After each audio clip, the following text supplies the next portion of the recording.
Hey guys, how you doing? So I'm sufficiently wound up that I'm going to do a video on my attitude towards gun ownership. I'm not a gun owner in Australia. I don't have one. In New Zealand, my father owned a gun shop and I grew up around weapons. I was born in South Africa, around a lot of guns. Dad was in the military and stuff like that. And so I'm very familiar with weapon operation and stuff like that. I spent most of my young life out hunting and shooting rabbits and ducks and things like that. So I'm familiar with that. But this is really about home protection and protection of yourself, even outside of your house. And my attitude changed dramatically in about 2017, I think it was, that I had a home invasion at home, all right? And that was three years after I'd smashed up my back. I couldn't walk properly. I was crawling pretty much on the ground.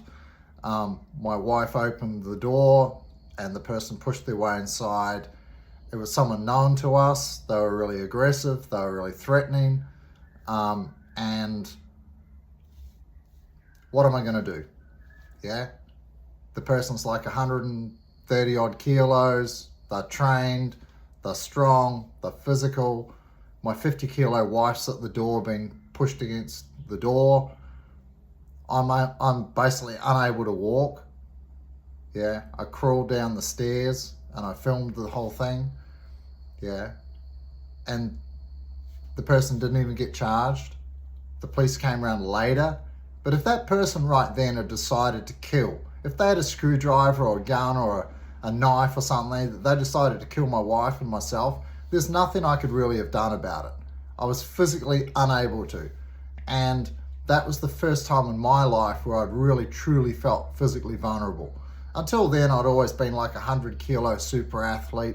You know, I've done security for like 10, 15 years at that stage. Lots of fighting, lots of martial arts, lots of weapons training and things like that. You know, sticks and knives and Kali sticks, all that sort of stuff, right? But it's not about that. It's about, there's so many home invasions where we live, Meadowbrook, Logan area, every single day. Half an hour ago, there was a post from a woman because everyone's got door cameras and stuff like that. Yeah. There's 3 balaclava clad guys trying to break their way into her house. What's she going to do? How's she going to defend herself? Or is she just going to become another statistic? This infuriates me, that all they're doing constantly is taking away people's rights to be able to protect themselves. And all that does is embolden criminals, because the criminals still have guns. The criminals still have knives and machetes and baseball bats and whatever they feel like when they break into your house. And you've got no right to protect yourself. There's no castle law here. I'm 100% for castle law. If somebody's breaking into your house, you have the right not only to protect yourself, but to protect your whole family and to do whatever you can to make sure that that threat does not harm you or the people in your house. And when you're outside your house, you have the same rights to protect yourself. I don't understand why people are so against guns and weapons. I really truly don't understand it. Criminals are always going to have access to weapons. They're always going to... This makes me so mad. Yeah? And I mean, martial arts helps. Of course it does. Yeah? I've had a home invasion. Once my back was better, we had a home invader. Yeah? And I took care of it in like 10 seconds. Even then, right? Even then, after this person had broken their way into our house, threatened me, tried to hit me, right? I hit them once, put them to sleep, lay them on the ground, the recovery position, put them in a wrist lock until the police came. And the police said that I was lucky not to receive charges. Yeah? It's absolutely insane the way that Australia treats violence against its citizens. Everybody should have the right to be able to protect themselves in their own home. Everybody should have the right to be able to protect themselves anytime.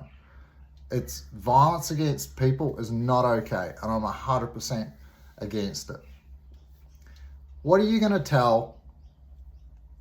It doesn't even matter the age. You get a 50 kilo woman, girl, someone in their 50s, 60s, and she's got intruders breaking her door down. What do you want her to do? What's going to happen in the next 10 minutes, the next 5 minutes? No one's coming to help her. It's going to take minimum 15, 20 minutes for the police to get there, if they get there. What's she going to do in the meantime? Hide somewhere in the house and just pray and hope that nobody comes and kills her? It's not okay. The Australian law on self-defense and gun ownership, in my opinion, is completely wrong. Yeah, and every chance that, every opportunity to further restrict the citizens' rights to protect themselves, I'm against it. Yeah, it's never about the guns, it's never about the weapons, it's always about the person carrying them. And violence is going through the roof. It infuriates me. Yeah, when people live in lovely, safe neighborhoods and stuff like that, they think it just happens to other people. Well, I live in Meadowbrook. I live in Logan. Every single morning, on every community page, because I advertise on the community pages, so I get notifications on every single post. And every single morning, there's thefts, there's break-ins, there's car theft. They break into the house and take the car keys. Yeah? Like, violence is out of control in this little suburb. Yeah? Well, it's not a little suburb. I guess Logan's a pretty big one. But people have the right to be able to defend themselves, and taking away those rights and diminishing those rights only emboldens criminals. It does not make people any safer. It doesn't make the world any safer. We're not America. You can't just look at what happens in America. They've got cultural issues that go back centuries that are fueling a lot of it. A lot of the statistics that you see on gun violence in America is warped anyway, because it's warped by the politicians, because they have their narratives that they want to enforce. I want people to feel safe. I want people to be able to protect themselves. I want people to be able to protect themselves, especially in their own home. So all that we can do is arm ourselves with ourselves, make sure that your house and your car and everything is secure as possible. Yeah. And do your best with what you have. Come along and train. We'll teach you how to fight. We'll teach you how to protect yourself as best you can within the law. I work as a security guard. I understand the law very well. I explain it to my kids. I explain it to my adults, what they can and can't do, what proportionate force is, what perceived threat is. Yeah.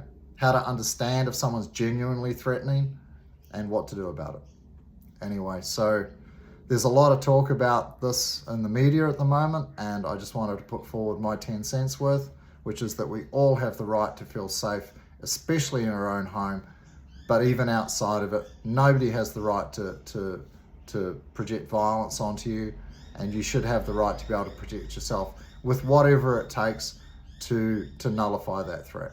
And if that is a concealed handgun, the Bondi shootings, for example, if there were concealed carries there, then half of that violence probably wouldn't have happened. Yeah, you know, like, it was only good guys with guns that ended bad guys with guns, and that's generally the way that it works. Anyway, I'm mad, obviously, about all this sort of stuff, because literally overnight I've had 12 people reach out to me wanting to learn self-defense. One of the women has been stalked and is terrified and wants to learn how to protect herself. The others, the messages that I get from people about what they're experiencing in the world and the reason why they want to come and train, if only you could speak to these people as I have. I had a student of mine, a woman, I'm guessing mid-40s, not particularly fit, you know, had three armed guys break into her house, hold her at knife point, Yeah. It's on my YouTube channel. I spoke to her. Yeah. What do you want her to do? How do you want her to protect herself?